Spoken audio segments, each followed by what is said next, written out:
runners-up behind Cape Verde. Unbelievable performance from those two teams there. Well, welcome you on the show. Sport update on Trust TV. Adini Ajishafe. It's been Minos really taking over Africa. Really a lot of things changing concerning football. Anytime you play those small teams, you have to be very, very careful. Stand on your feet if you have to play them. Right now, we'll be looking at so many stories concerning AFCON, but before then, that's to do with AFCON. Let's start from the home scene. We have a lot of stories from beach volleyball, calling sport, and also talking about VAR alongside our guests in the studio. We'll start with beach volleyball. Nigeria men and women teams qualify for 13th All-African Games in Ghana. Well, the all has been cut off. It's now African Games. 13th edition is coming up in Ghana by March. And right now, our own team, Nigerian men and women, they've qualified and they will participate in that competition. Good one for them, being able to top their group. And we have in the studio to talk all the sporting story with us this hour, Olawale Peters. Good to have you. Good evening, Adini. It's my pleasure to be back to the studio. And so I think a good one. And I'm not really surprised, even not because of the too much attention that I've been giving to the game of football, beach soccer, volleyball, handball. The national team, they've been doing very, very well. They've been qualifying almost at every edition. Either they come second, first, or third to win the competition. So for them qualifying now, they still have about 2 months, if I get it right, before they can go for the competition. So this is the best time for us to give them adequate planning, training and exposure that they do really need. Luckily, they are playing in Ghana, so that is our next door neighbor, and we have almost the same temperature, humidity. So the best thing to do is to look at the nearest place to camp this. The same way, if Super Eagles wants to play, like this AFCON, we took them to Dubai before the competition to plan. So what stopped us also to look at this beach team? Let's take them to a place that they can really acclimatize and start playing together as a team, like 2 or 3 weeks before the competition, not like a week or 3 days, like we've seen in previous edition, that the issue of releasing of money, getting them together to play will now be a difficult issue or will be a problem. I think so far so good. They deserve to be where they are, and to top their group during the qualifying stages is not something that they did by luck. It's something that they deserve, and they work themselves to be there for both the men and the women category. Nigerian men and women teams are actually qualifying for 13th African Games that will be coming up in Ghana. Hopefully, they will win that particular competition. Well, as we speak right now, Ghana already in camp ahead of that competition that will be starting in March. They will be hosting, and they really want to host and win. But Nigerians can also do well in this competition for the 13th edition of African Games. For Nigeria, we also want to promote our own. For those that actually did well qualifying for this competition, kudos to you, and we expect you to do well over there in Ghana. She's talking about Nigerians doing well, but this time around, a new sport. We can call it new to Nigerians. Well, we are the first in Africa to actually represent this continent. As we speak right now, 6 young Nigerians are already in Gangwon, South Korea. They're participating over there at the Winter Youth Olympics that started on 19. It will continue to February 1st. Nigeria made history as 6 athletes compete at Winter Youth Olympics, Olympic Games in Gangwon, South Korea. But the main thing right now, apart from the fact that they are the first set to do this in the whole continent of Africa, we are the first to get this done, and hopefully our youth, our young Nigerians, will be able to do well in this competition. Okay, for making the record, for setting the record, for being the pioneer, I think that is an achievement on its own. And to be the first in the continent, we're talking about 53 countries in Africa, and we are the first to qualify to play in this competition.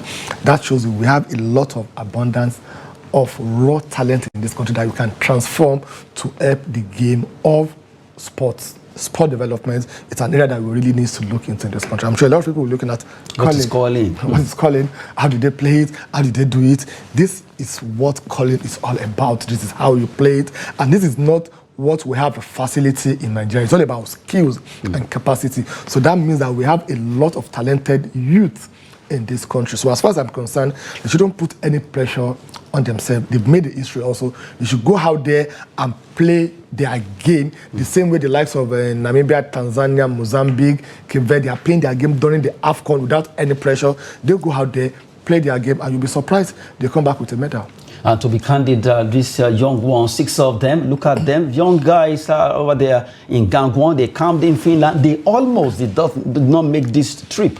But at least one way or the other, the federation rally around and they were able to get the support from federal government. Now they are in Gangwon, where they'll be competing in the sport called curling. At least a lot of this will inspire young Nigerians who may not want to play football. They are into curling. Still, at least where curling has gotten them now, this is not football. At least they're still able to thrive in the sport they found themselves. We always want to promote our own, and this young one wish them the best over there in Gangwon, South Korea. While talking about this particular sport, we switch over from Gangwon straight down to Australia. Australia Open is on, and we talk about tennis. Tennis there, American Coco Gauff, 19-year-old. She's doing so well. Coco Gauff beat Marta Kostyuk to reach Australia Open semi-finals. While a lot of people were hoping that maybe Marta will win, she did well. Coco Gauff was able to win that game 2-1. If you look at the set, they played through a set, and she was able to win 2 out of the 3. Good one for Coco Gauff. Yeah, a good one for the young 19-year-old, and that is one of the good reasons why you have to catch them young. Just like we have the like of Serena Williams. You know the number of years we've been hearing about Serena Williams. And this lady seems to be taking over Serena. If you look at her build, her face, everything, it's just like a lot of people are like, this is another Serena Williams in the mold. Yeah, anyway, and I'm not going to disagree with them. I will agree with them also, because she won the last competition last year, and if she should be able to win it this time around, she's going to be the second player after Naomi Osaka about 3 years ago that won 2 championships back-to-back to do the same time. This is the first time also that she's getting to the semi-final of the Australian Open. So that means she still have a lot of years ahead of her. 19 years. In the next 15 years, you'll still be hearing her name because she has really improved herself. So a very good one. She didn't start the competition when she started, it was like a bit shaky for her. But along the line, she improved herself. She got to where she is now. Let's see what will happen. And a lot of people are already looking at her playing against Sabalenka in the next, because Sabalenka is more a lot of people tip her to win because of the experience against her. Let's see how play out. During the last competition that she won also, a lot of people thought that the experience would count against her opponent, but experience didn't count this time around. Energy, dedication and commitment that, okay, let me break the history at this my young age of 18 years old. Let me win a trophy, and she did it. So that's what will happen during this competition also. Talking about Coco Gauff, the young lady there, 19-year-old American, sweeping the way to the final. Though right now she qualified for the semi-final after winning that game against Marta. We're still in the competition. Talking about the men, you know, the man that is called Novak Djokovic is there. Will he be able to do it? It's a big battle, but Djokovic is ready to fight for this alongside the likes of Carlos Alcaraz, the Spaniard, who seems to be taking over the place of the man that always when he's playing, Rafael Nadal. Well, that's tennis. Just to give you some updates there concerning this particular sport. It's ongoing over there in Australia, precisely. When we talk about Australia Open, a lot of people follow it because it actually gathers so much followership in that sport. Away from tennis, we've jumped from beach volleyball to curling to tennis, and now we're going straight back to football, the one we showed you earlier. Talking about Nigerian football, this time around we talk about CAF. First, in Nigeria, and his name is Egbe, says CAF need to enforce sustainable pitches across Africa. If you notice, Nigeria, actually, a lot of people complain about the pitch over there in Cote d'Ivoire. Despite the fact that they try to work on it, still, you can see that it's not at its best. So that's why he's calling on CAF to make sure they enforce sustainable pitches across Africa, so that anytime, it's not only when you are hosting events, anytime, either club football, either competition, whatever they are doing, let it be in good shape. Okay, before they can enforce, because they can't force the federation to budget a certain amount of money to fix their pitches. No, they shouldn't do that. Excuse me. I think the CAF themselves, they have a lot to do. I know there are a lot of developmental fee grants that they give to each country every year, just like we have from FIFA when you're qualifying for a competition. A certain percentage from that amount should be strictly meant to maintain at least 2 stadiums. We've had a situation where some countries in Africa, if they want to play a qualifier because they don't have a standard pitch, they have to go to another country to go and play there. So we shouldn't have a situation like that. So CAF themselves, they have to start from that aspect of making sure that whatever grant they are giving to each country, they should have in place a team of monitoring or implementation that this amount of money is set to use to improve or to sustain the pitch that you have. Look at MKO Abiola Stadium here in Abuja. That was renovated about 2 years ago. If you check that place right now, it's not really been maintained the way it should be maintained. So what am I trying to say here? Also, the Football Federation of each country also, they should try and see this game of football as a business. They should go into partnership with some of the corporate social responsibility that organizations should be doing. They should give it out to them. Yours is to maintain Surulere Stadium. Yours is to maintain MK Abiola Stadium. Yours is to maintain Kaduna Stadium, Kano Stadium, Port Harcourt Stadium, Akwa Ibom Stadium. We should have that also as part of what the government should let the blue chip companies operating in your company to give back, because you know how developmental the game of football or sport generally is in the world. So I think it's not something that should just leave in the hand of the CAF that, okay, CAF, you have to do this. No, there should be a process that everybody needs to follow. CAF do their own, then the football association of each country also they do their own. And most of this issue, I think we have it mostly in the West African countries. If you go to the North Africa, of course, Morocco, Algeria, Egypt, Tunis, their stadium. Even look at South Africa, also their stadium is far better. How? Why? What are they doing? We should use them as a case study to see what they are doing that is making it better for them, and why is it not working for us in the southern western part of Africa. They will try to see how we're going to implement what they are implementing successfully. We really need to make sure pitches, especially West Africa, are equal to the standard that will actually make players to enjoy what they play as football, especially professional footballers. They are still talking about innovation. This time around, we've seen VAR working across the globe, but it's yet to get to our own league. All right, now, Nigerian Football Federation President Ibrahim Gusso says he promises VAR in NPFL before exiting as NFL president. We want to make sure he gets VAR to our football at least. Let's see how we can also go into innovation technology that is working across the globe. It is possible. I didn't. Yeah. At least let's have look at our own VAR here. I don't know. This is funny anyway. It's just a comic way of. It's good. It's good to dream big, and it's good to have a vision. And a vision is something that is a long-term project, not a medium or short-term project. So the vision is for us to have a VAR in Nigerian Premier League. It's not a must that it should be done during your tenure. That I think the current president should know.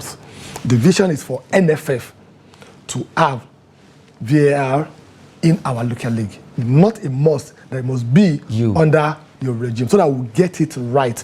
We know what we need to do for the first phase, second phase, third phase, fourth phase, and the final phase. The VAR that we are watching right now, do you know how long it took them before they get to where they are today? So we shouldn't say we want to make a name that during my regime or during my tenure, this is what I've achieved. A good innovation, a good one, a good suggestion, but it shouldn't be a personal project. It should be a project that is meant a national project. Good one, we can do it, but we have a lot. When I said a lot, I can repeat it 100 times to fix before we get there, so that the switch of the VAR socket will not disappear during the match, or the lights will not go off during the match, or the screen itself, or there won't even be a communication between the on-field referee and the VAR, probably because of network issue.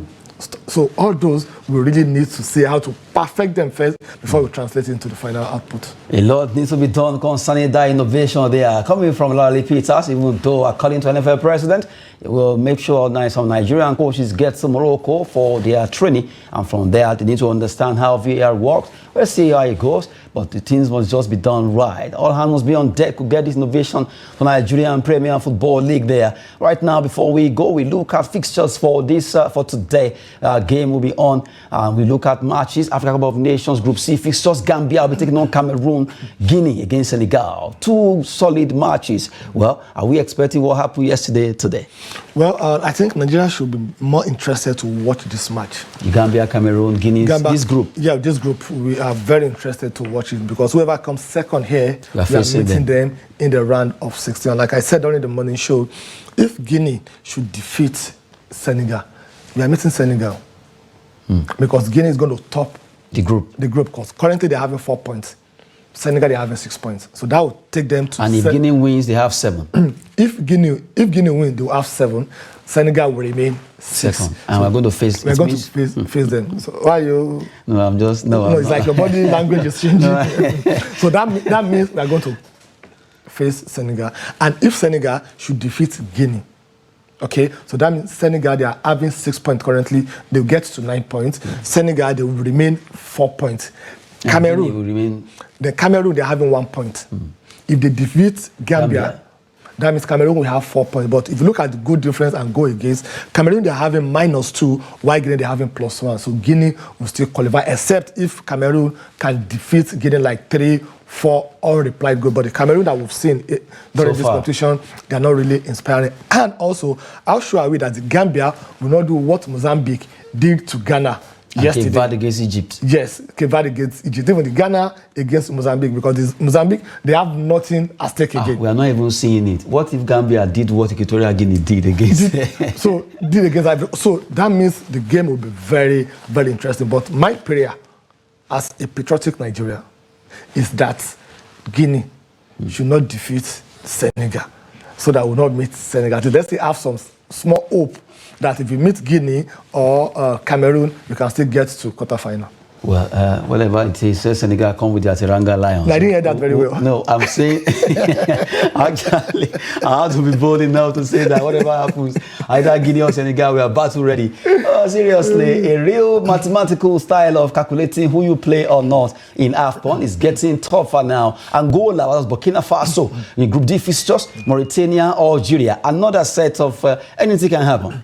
Anything can happen, and this is a must-win for Algeria because currently they are third, and they are third in their group, and they are having only 2 points. So for them to even qualify or to get to the level of best loser, they have to have like 3 points or 4 points. So a draw or a win for Algeria is a must for them tonight. While Angola and Burkina Faso, they are already first and second. They are topping their league. So whatever happens, both of them, if they play draw, they are okay. They are good. So Algeria is a must for them to either win or they draw. But Mauritania, nobody is hearing anything about them. Don't be surprised tonight, you see them doing Mozambique or the Cape Verde. Or the Cape Verde also. So it's going to be interesting to watch. Also, a very good.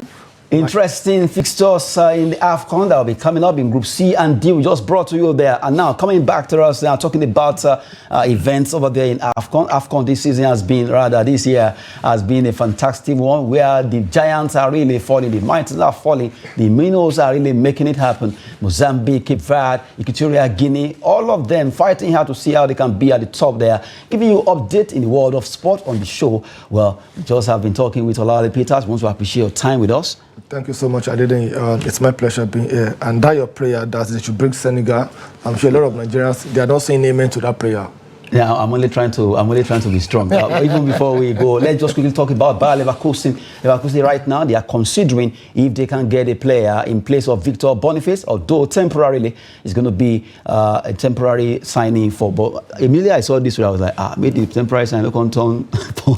Yeah, and the truth is they don't want to leave anything. They don't want to have that vacuum to be there for a very, very long time. Probably will be out for about 2 or 3 months, and it's their main striker, and you know what it means for you not to have your main striker to play about 4, 5, 6 matches for you. It's going to have effect on the group standing and your performance, and probably their aim is to play at least in Champions League next season, and not having Boniface is a big loss to them. So I'm not really surprised that they need a temporary replacement for Boniface, because Boniface right now in his team, they don't have his replacement on a permanent basis. And just have to look for someone to take over for now. This is even January. You hardly get a striker informed striker, a very good striker, to come from a club, but a club will let him go to come and play for you on permanent basis. They go to Division 2, Division 3 in all this club, or no player let him come and just make a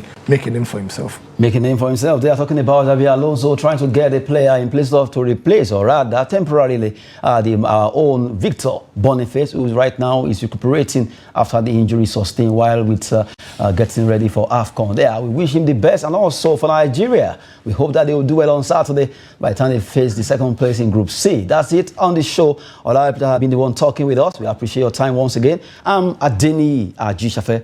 Thanks for watching.